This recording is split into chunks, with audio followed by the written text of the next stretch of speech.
Welcome back to season 2 of the Sack Baseball Podcast.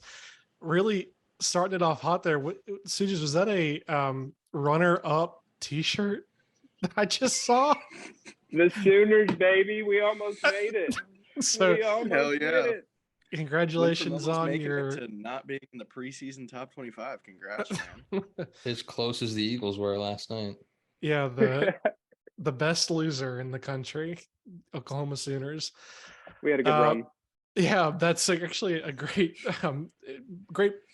segue into the fact that a lot of time has passed since the 3 or 4 of us, I should say, have gotten together to record Ye Old Podcast. A lot has happened both, in the baseball world and outside of the baseball world. What have you guys been up to for the last 9 months? Hopefully what can happen in 9 months. Luckily hasn't happened yet, but let's see. Got married since the last episode. Moved to Connecticut. Got a house now. I got this whole office that hopefully by like week 3, I got a 6 setup behind me. That's about it. Having an office automatically makes you a better podcaster, just more knowledgeable. You're on your way, kid. That's what I've heard. I'm basically Pat McAfee Jr. now, so it should be pretty entertaining. Wow, that's a bold prediction. TJ's twisted take there, huh? Well, that makes 2 of us. I actually, I got married in July, and we are actually closing on our house tomorrow. So happy Valentine's Day to the missus. It's been quite a beautiful crazy wedding, process. by the way. Yes, actually. So that's a perfect. So Sujas is rocking his first loser College World Series T-shirt. I'm rocking my Pittsburgh Pirates jersey, bachelor party jersey going on right here. TJ's gonna go get his. This is the bachelor party that actually Eric was invited to, and Sujas would have been invited to if he had made the trip up for the wedding. So no hard feelings there. It was a great game. Pirates were close. Of course, they lost. Of course, still one of the most beautiful stadiums in the country, though. Oh, poverty franchise, high-end stadium. Actually, I don't know if you've been watching. They signed Carlos Quick Santana. uni change. There he goes. No longer in poverty. Nice. Yeah, they're just riding the poverty line now. TJ, what have you been up to in the last 9 months? Surviving, struggling. No, it's a joke. Not really. Just waiting on getting out of the military. Still in. Thank me for my service now. I appreciate it. Oh, thanks. Thank you for your service, sir. Thanks. I do it for you guys, honestly. No, getting ready to get out in August. Going to nursing school, hopefully at Georgetown University in DC. Other than that, not a whole lot. I can finally move my shoulder, so that's pretty cool. Finally healing. Didn't get married, so I'm not that cool, I guess. Didn't close on a house either. Didn't move. So my friends are more successful than me. Hey, but nice flag you got there. I like it in the background. Yeah, Carolina Hurricanes, best team in the NHL. I like that too. Maybe you might have been talking about the other one. I was alluding to the the fact that you both have Texas flags in your backgrounds. I don't have any mini helmets in my background. Yeah, all the mini helmets are gone. So what's what the last 9 months looked like for you? Where'd they go? Oh, just working. I mean, I'm not a dad, I don't think. No, I'm not a dad. Not a dad, not married, not engaged. Might be a little close, but hey, no spoiler alerts here. Well, I'm glad we kind of caught up a little bit there, because before we start talking about the kind of craziness actually that was the college baseball off season, which is the first time it can kind of be called that. I was just thinking about what my like lasting memory of last college baseball season was, because we kind of stopped recording as the season went into the playoffs, and we never did a season wrap up episode after the College World Series. So Suja's Sooner supporter the whole year. They go on kind of I wouldn't call it a Cinderella run, but nobody had them in their Omaha 8 really at the start of the tournament. What is your like lasting memory of last college baseball season? I mean, they were definitely, I'd say, like the dark horse, of Omaha. But I mean, I think it's safe to say that Peyton Graham was almost the face of college baseball for several weeks, and he kind of changed the game for Oklahoma and kind of put them on the map. So unfortunately, we only got to see that was his last year. So other guys are going to have to step up for Oklahoma, but that's basically my memory was, OU making it to the championship. Almost got there. I mean, Ole Miss was a hell of a team, so props to them, but maybe this year. I'll never forget seeing the tweets of old Danny Boy driving up Mr. OU in the truck to rep the Sooners. And he was on TV all the time. They blasted Mr. OU all over Omaha. Funny. It would have been a different college. People don't know that probably that didn't, don't follow the show. So no, it would have been a different World Series without him. Yeah, and if Danny didn't bring him, I mean, he wouldn't have been hyping up the OU crowd or anything. I think it would have been a completely different atmosphere. So props to Danny. Eric, what about you? I don't know if I recall seeing you rock a Vanderbilt sweatshirt at all last season, but what did you take away from last season? Did. Was it? No, I definitely did a couple times. Yeah. I think my highlight of what happened after would have been Jordan Beck and Tennessee just coming in with that, in the beginning of the season had that like, yeah, we're a good team. We beat teams. That's what we do. And then you kind of saw it progress as we got closer to the end of the season into like from overconfident team to an arrogant, like selfish kind of team. And you could definitely see the change in play when they got to Notre Dame, how that kind of bit them in the ass a little bit. Because I was riding high on Tennessee all season last year, and we were doing the fantasy. So seeing that, it was probably my highlight. That was definitely just a shocker of a series. I mean, as a Georgia Tech fan, they got sent to that regional. I had very low expectations, for my Yellow Jackets coming out, and they gave them a good run there at the end. But that was shocking, at least for me, to see that Link Jarrett coach team kind of take it to Tennessee and then, keep them from even getting to the World Series. So I think that's going to be a bit of a talking point here as we talk about what's changed from this season, from last season. But TJ, any thoughts you want to share on what you remember fondly from last season? Go old piss. Well, there's right? a lot. Oh yeah, that one seemed to have come back and bite me in the ass, which is fine. I took my licks from all the fans. It's all fun and games. We like to get some banter up in the comments, and I think we do a good job of that. Some of it's a little controversial, having a few double rankings, people missing rankings. We're not perfect over here. It's our second year. We're going to do better. But I think I have two, mainly not really from the end of the season per se, but just for our overall podcasting. Getting Coach Waz on from Oregon, that was super hype. Hopefully we can get him on again. I know there's talks of that. We're talking to Oregon baseball, see what we can do with that.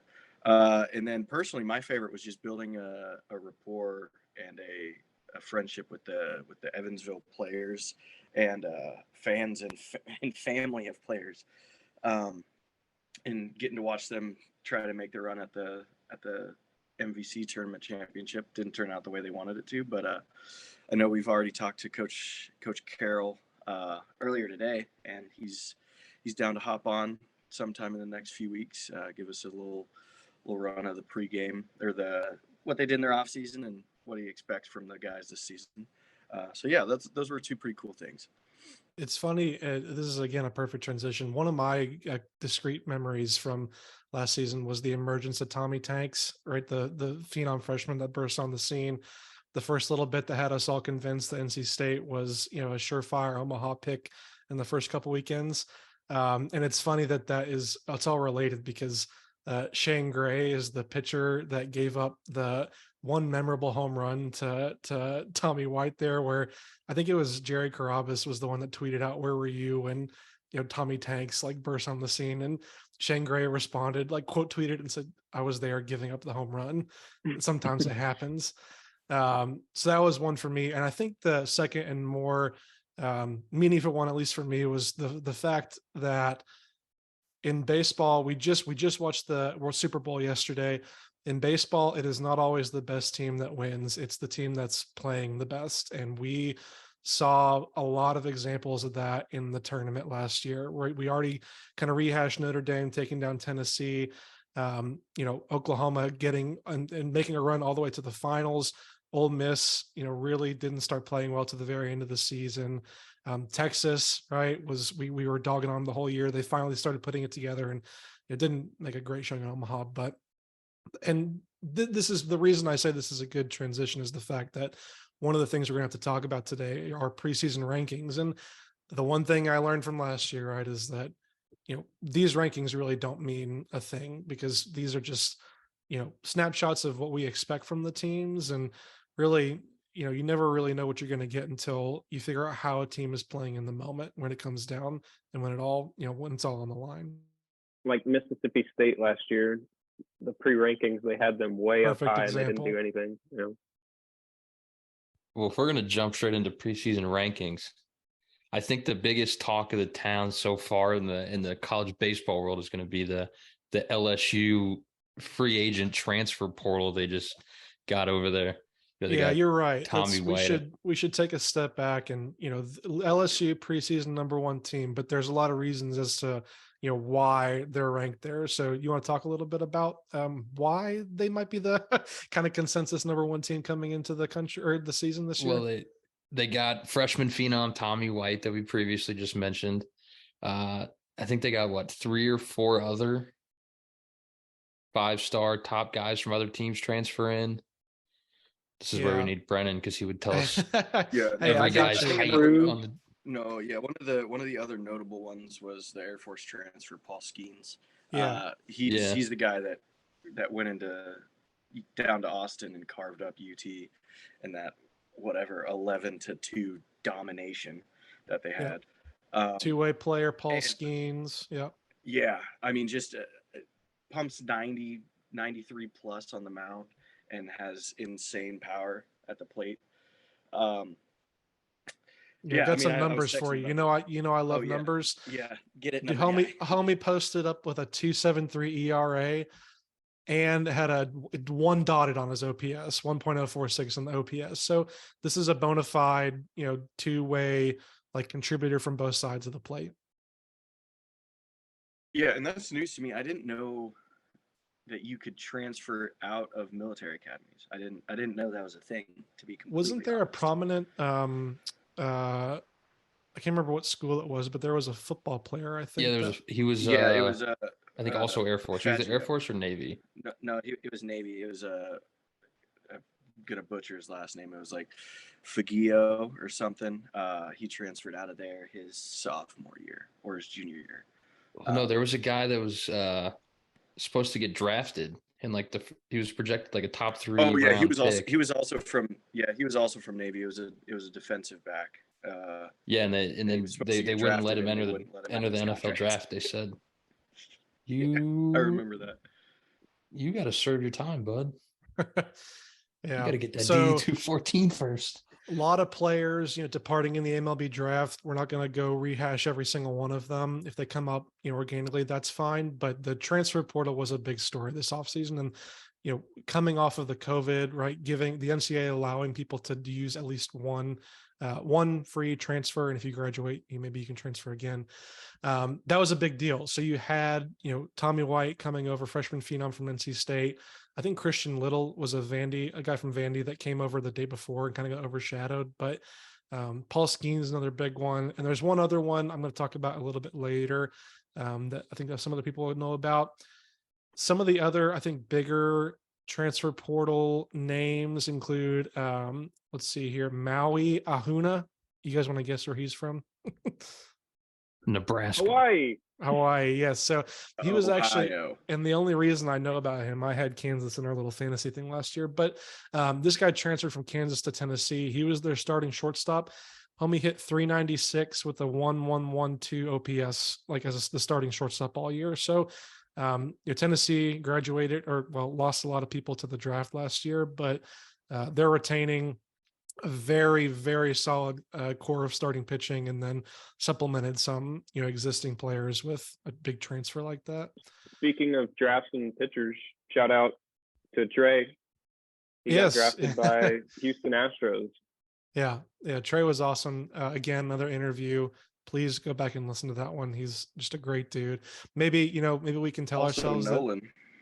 Nolan DeVos. I like to tell myself another big one. That's the one I'm going to talk about a little bit later. I like to tell myself that Nolan or the Astros listened to Trey's interview with us, and that was one of the reasons they decided to draft him higher than College World Series MVP Dylan DeLucia. So, other major news from the offseason, there were a couple of major coaching moves. Two big ones that come to mind. Link Jarrett, the coach that took Notre Dame past Tennessee to the College World Series, did leave. He's at Florida State now, which is a big deal. They had a legacy coach. I think Mike Martin was the name down there. And Eric Backage went from Michigan. They were in the, I think, 2019 College World Series. I think I can't remember if they beat Vandy or not, but they've had a lot of success recently, and he's going to Clemson now, a program that's been looking to kind of re-enter the world of college baseball relevance for a school that has historically been very relevant. You guys have anything else that you want to mention from this kind of off season that grabbed your attention? Or should we move into a new pitcher that's coming into the college baseball world that I'm sure everybody's going to start talking about is Mississippi State's ambidextrous pitcher. What's his name?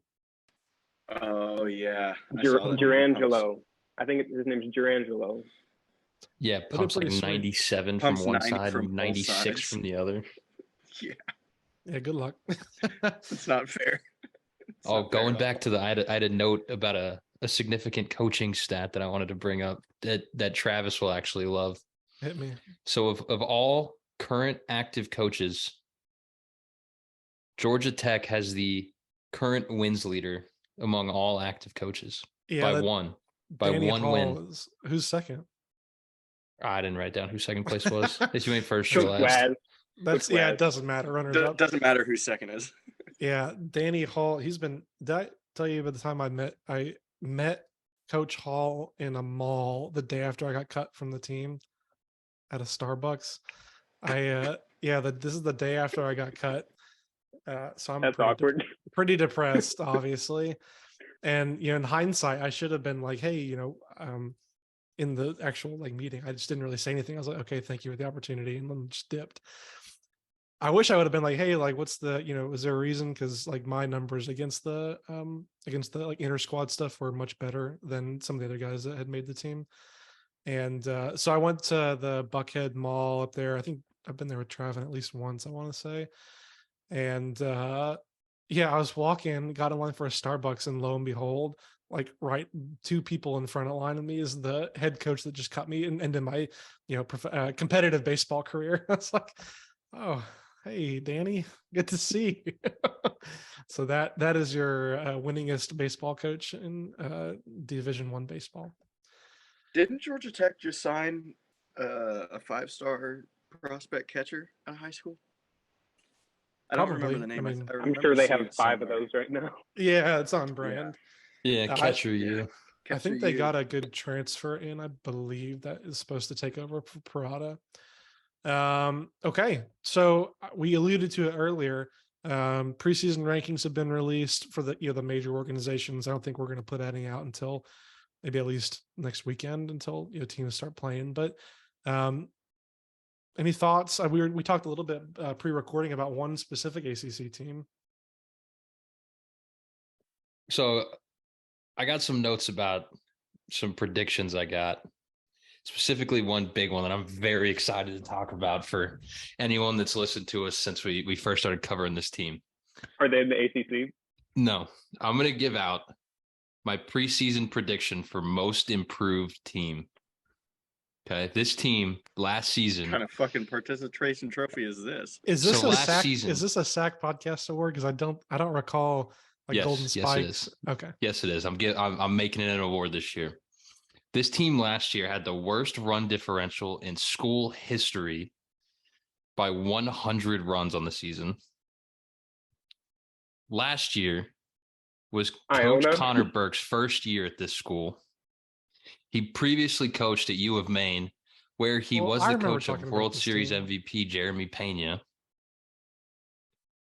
And with their losing record literally having its own segment on the show, because they lost so many games in a row, there's nowhere for them to go but up. And unlike last year, when their first 3 games was when they lost by a total of like 70 runs to 3 over a 3-game span, they don't play any major teams this year. My preseason most improved team prediction: the Iona Gales. Iona alert. Yeah. Well, as far as It's sure such a bets bad go. prediction. Oh, I mean, in terms of you can probability only go up, of, I guess. yeah. The sack boys could have done an inner squad against them and put up a fight right now. I'm telling you that right now. Put up a fight. That, yeah, definitely. I mean, what, between a Georgia Tech pitcher, 4v9, a 26-year-old catcher, a half-shoulder TJ, we could have done some damage to that pitching. I've hit 1 home run in my life, and it was on a 250-foot field. I don't think we would have put up a fight. And that's why we're not in college baseball. Well, so yeah, as far as that's why we're talking about it. And just looking at the Division I, D1 baseball, I don't want to subscribe. And just in looking at the rankings, LSU is the number 1. It's kind of unsurprising. Then it goes Tennessee, Stanford, Ole Miss, the defending champions. A&M, Wake Forest is an interesting one. Was not ranked at the end of last year. Florida, Arkansas, Those are my boys, all right. Oklahoma State, Vandy, East Carolina, North Carolina, Maryland. Maryland's an interesting one, kind of leading the Big Ten in a major way. Virginia Tech, TCU, Louisville, UCLA, Southern Miss coming at the first mid-major, unless I missed one, I believe. Virginia, Alabama, NC State, Miami, South Carolina, Texas Tech, and Oregon. Our boys up in Eugene. So, hey, you forgot to mention Oklahoma. Oh, my bad. That's crazy. Also, did you say Texas at all? No, Texas is not. Whoa. I think they lost a lot of players. They lost the Hispanic Titanic, Pete Hansen, and Tristan Stevens. And I want to say there's one other big hitter I think that they lost. I think he hit after Melendez, but yeah, they lost a lot of pieces. And maybe it's good that they lost their closer, the one that couldn't close games at the end of the year, because that in terms of favorite plays from last year, yeah, Aaron Hicks at Texas Tech. No, maybe I'm thinking of the Yankees player, but anyway, not much to do there on rankings. Like we kind of said, it's kind of all arbitrary until we see these teams get on the field, which is awesome that we're talking about seeing these teams getting on the field in less than a week now. You guys want to give any predictions on any specific teams or players that you think will exceed expectations, or maybe crumble under the weight of expectations? I think I've got a couple. I'm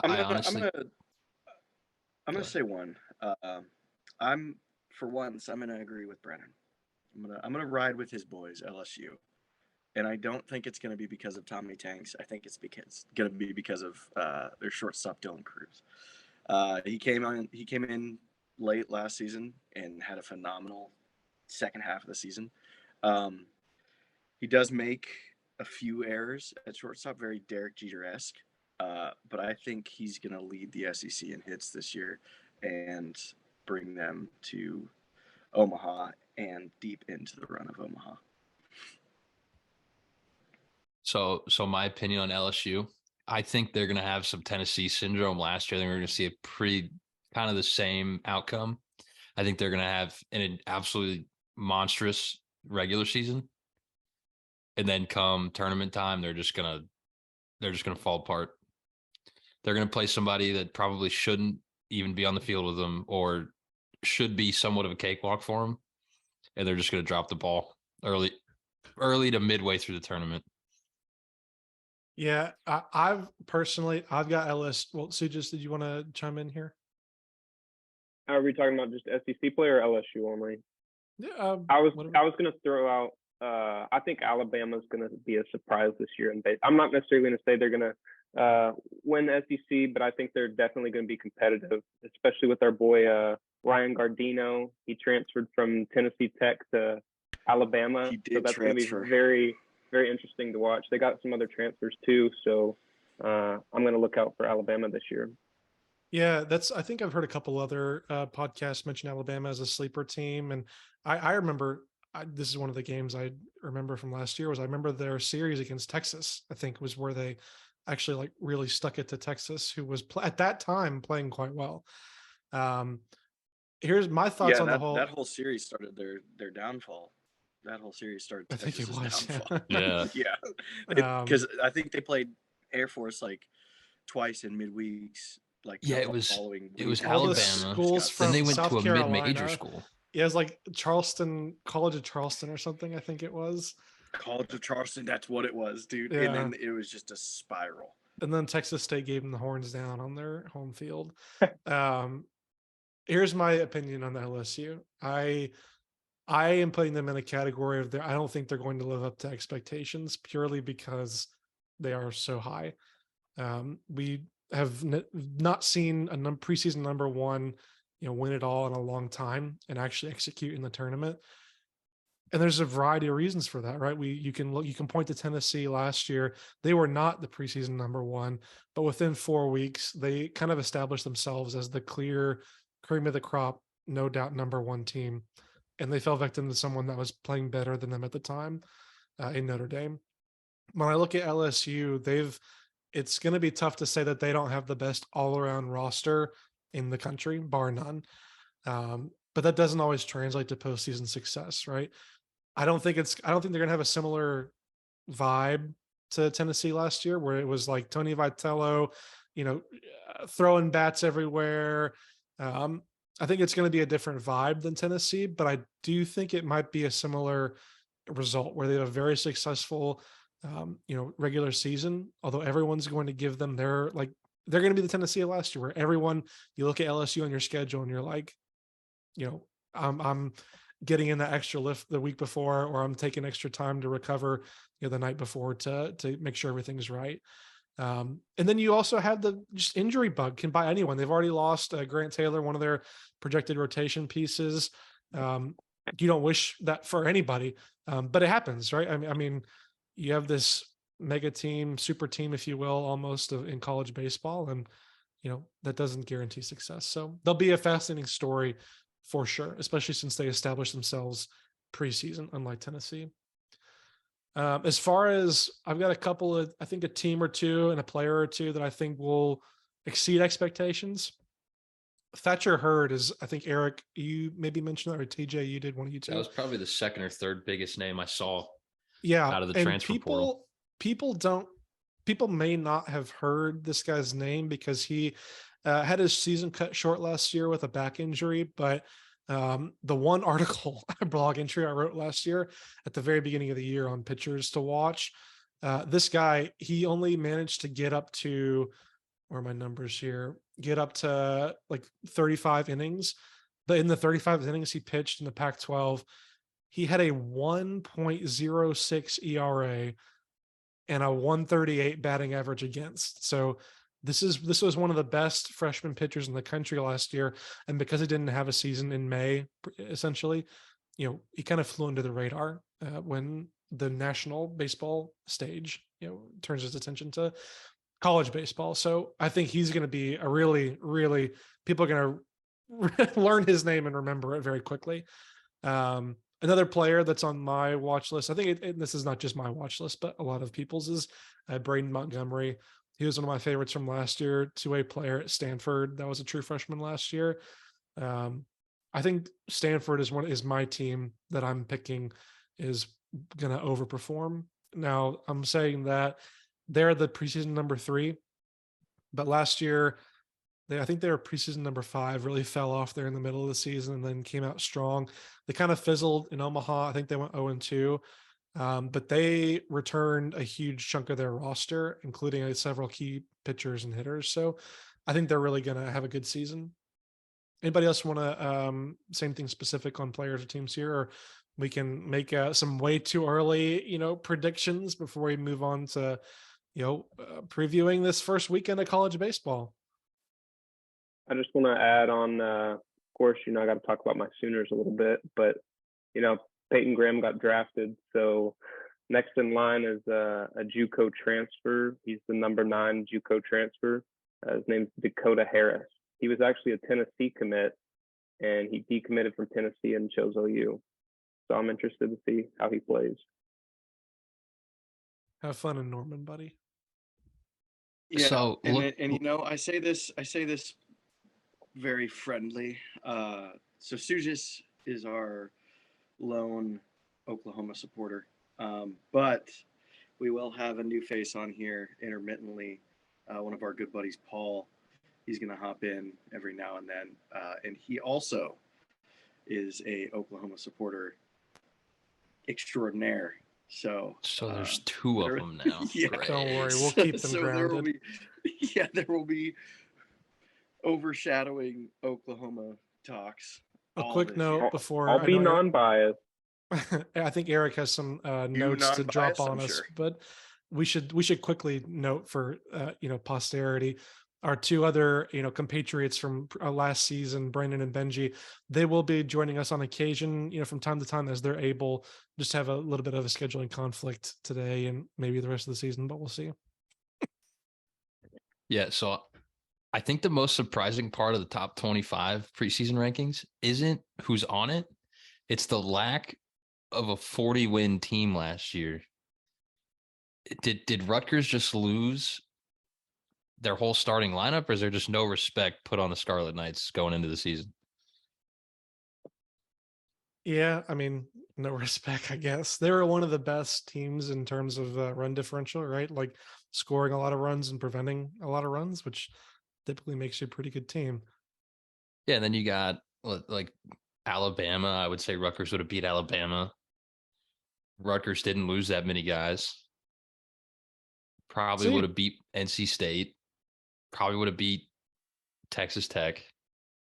This is a lot of hypotheticals you're throwing at us here. Well, because preseason rankings is, it's based off of last season, who's still coming in, who transferred out, who got drafted, who's coming in to replace those guys. And you just get a 40-win team no matter what. You got to put some respect on them and put them in the top 25, I think. Well, they would have, if we would have done an official preseason rankings, they would have been in mine, even though I kind of talked a little bit of mess on them at the end of the season last year. Yeah, you should switch them out with Wake Forest. I'm a Wake Forest hater this year. I don't agree with their D1's rankings, putting Wake Forest at number 6. Why are you a Wake Forest hater? I just you think Wake Forest is top 10 college baseball? Did you see how many home runs they hit last year? I will say, I was spending some time trying to develop like a computerized ranking system, and I have put it on hold for now because it was not working. But when I was messing with it, Wake Forest and Rutgers were 2 of the teams that consistently would come to the top and would make me be like, no, okay, my system's broken. Like I need to fix it because, they didn't really and that was the tough part, because I think Wake Forest had one of the best regular seasons last year, just in terms of scoring a lot of runs. But that is not always indicative of the overall quality. And you can see that they did not have a very good postseason. I think they were dealing with some injuries, especially on the pitching staff towards the end of the year last year. But I don't think they lost a lot of pieces, which is why they're coming in so high. So they'll definitely be interesting to watch in the ACC, where you have, Florida State with a new coach. Wake Forest was the top ranked team, but the other teams, Louisville is always a perennial kind of contender to host the Super Regional. They're at 16. Virginia Tech really climbed up the ladder and towards the middle of the season last year to become one of the best teams. They hosted a Super Regional. They hosted a Super Regional last year, I think. Maryland took over the Big Ten. Yeah, but that's the Big Ten. NC State's at 21. And then Miami was a top 5 team for a while last year. They're at 22. So there's still going to be like a lot of competition in the ACC. It'll be interesting to see how Wake Forest does. Yeah. So before we go into the too early predictions, we want to talk about some of the games going on this weekend. If there's a couple big tournaments and series going on right off the bat this year. Most specifically, the college baseball showdown. You got four or five top 25 teams between TCU, Oklahoma State, Arkansas, and Vanderbilt. And then you got Texas and Missouri. So you got Vanderbilt looking to make better than they did last year and to make a statement opening weekend. Oklahoma State looking to prove that they do belong where they are. Arkansas looking to prove that they're not. Last year wasn't a fluke and they are a good baseball team. TCU trying to prove that they're better at baseball than they are at football. Texas, who's trying to say, look, we're just because we lost a bunch of big hitters doesn't mean we're not a good baseball team. We're still going to beat people. And Missouri, either pour them for entering the tournament, or they're going to make a statement and say, hey guys, we're here to play baseball. We're not just a school. We have a baseball team. Yeah. It's interesting. I think Vanderbilt's actually one of the teams I forgot to mention that is on one of mine that I think is going to exceed expectations as well. They had a very middling year last year per Vanderbilt standards. But they lost one key hitter, I think, to the draft. Carter Holton's one of the best left-handed pitchers in the country. I think, and then Enrique Bradfield is an early Golden Spikes kind of favorite. So they have a lot of talent. They did get probably the most hyped high school baseball commit in recent years in Max Clark. Oh, Max Clark? Yeah. Have you guys seen his workout routine? Yeah. He gets out of school at like 11, hits for 2 hours, does like a conditioning lift, takes like an hour to study and do homework or whatever, does a strength lift, and then just plays video games for like 4 hours and goes to bed, and does that 5-6 days a week. Sounds like me. Honestly. I need to clip that and put it on replay for when he signs his like MLB bonus, and then just play that for my wife and say like, hey, he plays for video games for 4 hours a day. Look, this is why I got my kid hitting in the cage every day for 4 hours. Why? Okay. What other? He's 3. Yeah. What other tournaments or headings or headings? Let's see. Matchups. Us and Big Donkey had a conversation about it on Twitter. What did he say he's looking at? I think the other major one, Tennessee is playing in the MLB Desert Invitational. I know Arizona's also playing there, and UC San Diego. There's one. Go ahead. Rutgers is playing mid-major juggernaut Campbell. Oh, are they playing at Campbell? I'm going to go watch some college baseball on Sunday, actually. I don't know. I haven't decided. I will be. I do plan on going to the Rutgers UConn game in Connecticut in March. Let's see. Liberty and Southern Miss. Battle of the mid-majors.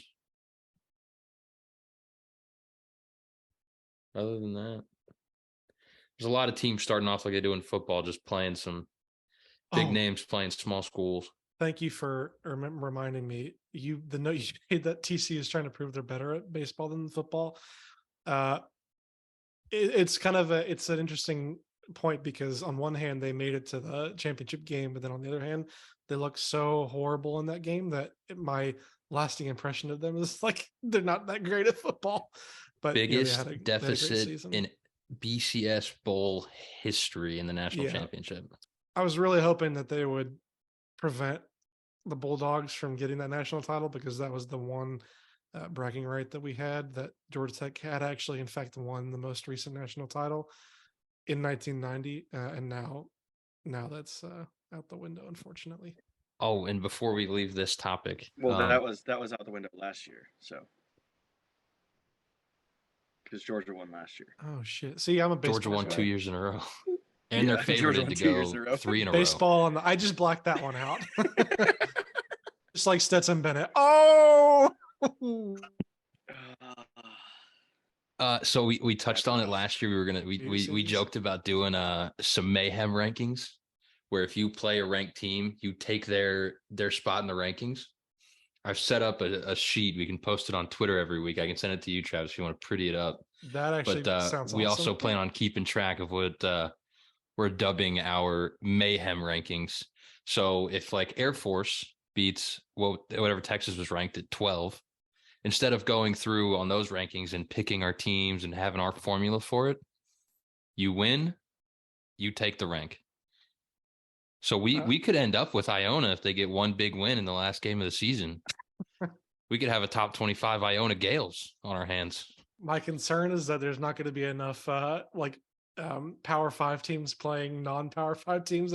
It's going to be stuck in like oscillating between, Alcorn State and Iona and like Presbyterian. But if you think about it, like there's going to be some of those like College of Charleston versus Texas games where there's going to be a small team upsetting them.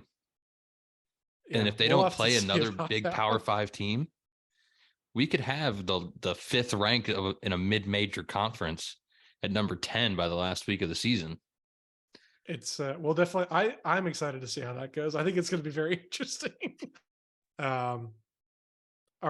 We have to preface that on Twitter so people understand that. I think we just post it up and see what happens. Just blast them. So, who have you guys got? Who is winning the College World Series this year? Okay, I'm going to need a different alternate answer, and a verbal one, preferably, Sieges. I'm going to be non-biased. Yeah, right. As a baseball journalist, I am required to be non-biased and not have a favorite in the race. But that being said, I'm going with the Big V, Virginia. Oh. They got psyched me out, my boy Rake Geloff coming back. He is back. Yeah. They've got a whole bunch of starters coming back. They raked in the ACC last year.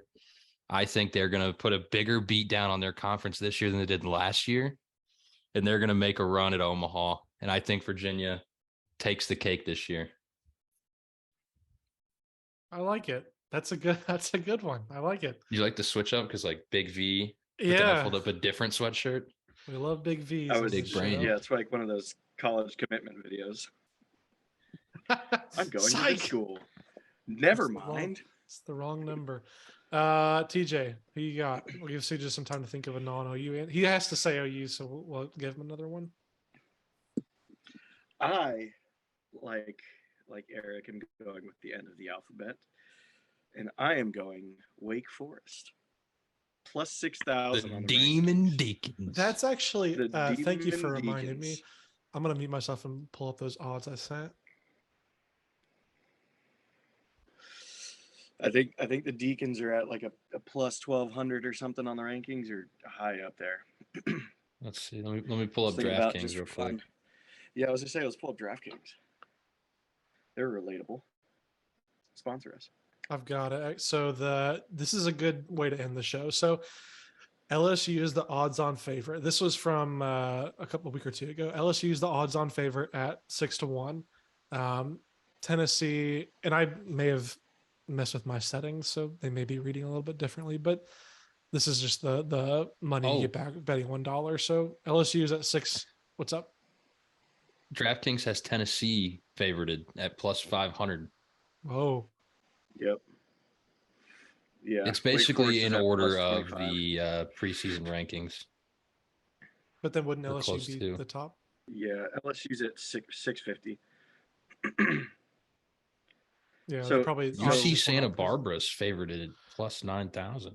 Yeah, so there's kind of Dude, clusters. LSU and Tennessee are the two top favorites. Then you get into Stanford, Arkansas, Ole Miss, and Vandy are around the same kind of cluster. And then you start dropping off into more longer shots. Virginia's in this group, Florida, Oregon State, Texas, despite not being ranked, A&M, OK State, North Carolina, Oklahoma at 36-1. And then TJ's pick, Wake Forest, right now 41-1. Sitting there with UCLA, Notre Dame, Louisville, all 41-1. And then TCU, Auburn, Arizona, 51-1. And then you kind of start getting into really lost in the sauce. Can we talk about the disrespect to not having Evansville on here? And I'm at the plus 50,000 right now. Oh boy. Place $100. Oh my goodness. Who are you betting on? Wake Forest? Lock her in. New Mexico. New Mexico. Wow. Lock her in for $100 grand. Oh. No. Bet $100 to win 90 grand. They have Evansville at greater odds than UT Arlington. So they think UT Arlington might win before Evansville does. Is that on DraftKings? Yeah. Travis, you want to know who I really like? Who do you like, Suges? Who I think it's going to go far. Who I think Now, it's going to make this it is to an interesting Omaha. question. Do you like for the money or just to win it all? Well, these are two teams who I think are definitely going to make Omaha, in my opinion. Okay. And it is East Carolina and Oklahoma State because of Rock Riggio. I don't Oklahoma know. State. I don't know what it is about this dude. I hate Oklahoma State, but I think they're a really good baseball team, and I think Rock's going to take them real far this year. They had a Buck Wild super regional series with Arkansas. Wait, yeah, no. Wild. Yeah, it was just a regional series, I think. Oh. Yeah. So back to the here's what we should LSU do is, yeah, go ahead. Grant Taylor alone getting hurt is what dropped LSU right to second favorite solely off of his injury. Yeah. So what that says for the regular season, if they're going to drop from the favorite to not being the favorite because of one person, how I'm interested to see how that's going to affect them throughout the season. I mean, that was their weekend starter, right? One of them, yeah. He wasn't like a reliever or anything. He was a starter, right? Yes. Mm-hmm. Damn. So the two teams, I guess I'm a little bit not exciting. The two teams I'm really picking between that I think will win this year. I'm just going to go. I'm going with a different V.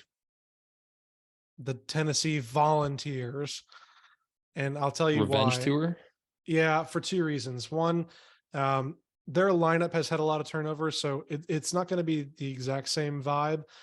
They're not the unquestioned number one team coming into the season. That title belongs to LSU. So they're not going to be like on everyone's radar as like, this is the best team in the country. But good pitching beats good hitting. I think we saw that really in the World Series.